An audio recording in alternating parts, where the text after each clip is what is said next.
Can AI really help us get unstuck and finish what we start?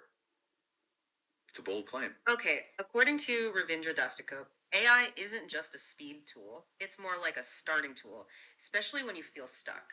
A starting tool? That's interesting. How does that work exactly?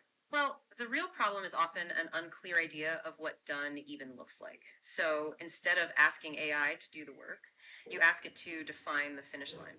Okay, that makes sense. So, what's the magic question?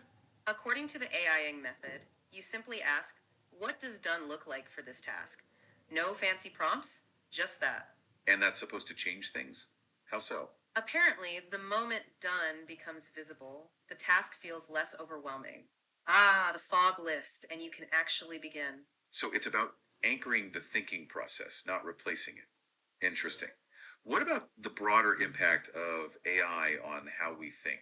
Well, Dastakop also writes about AI unleashing cognitive shifts. It's not just about automation or productivity anymore, but it's changing how we think. Hmm. Changing how we think. Hmm. Can you give an example? The author suggests that AI is turning thought into a collaborative process.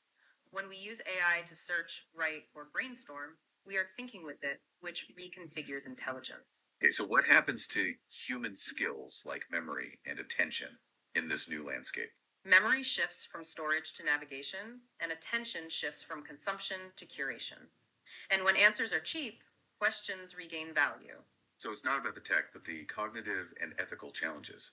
It's about learning to think with AI deliberately, not under it. Exactly. It's about designing intent before prompting and using AI to clarify, not escape thinking. It's a cognitive partnership.